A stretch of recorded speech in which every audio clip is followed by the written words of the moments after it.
Ikson magluto taning pulot no nga panggamit na to pang sit up.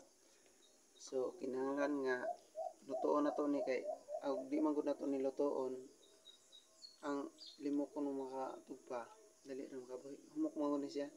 So try lang nato pero kani sample pa gid ni.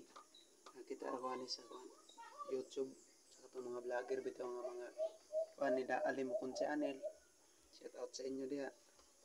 Nani lang ginahimo luton, so try lang nato. So tara na. So nara maigsoon nato nang gitak ang pulot. So ang ganda ay proseso sa pagluto ay gid ninyo iluto dito sa inyong kaldero kay masagol sa inyong kanon ning kapulot. Dili ang limokon makapulutan kamo. So kani day maigsoon ko ni ihalo katong tagok sa kapulot o tagok sa kamansi. So kinahanglan gid nga ihalo na to no kay gabok kay na og kapulot lang. Kamansi lang butanan di pud pwede kay di man pud kay siya mo pilit. Ana maigsoon bukal na gyud taon.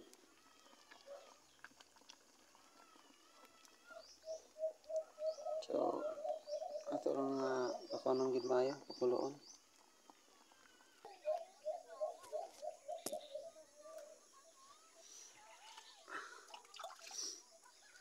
So ito na maigsoon. Sobrang lambot. Di tulad ng hindi linuluto. So sa mga mahilig dyan, ang huli ng langgam, ganito ang gagawin nyo. So kana lang. So God bless inyo tanan.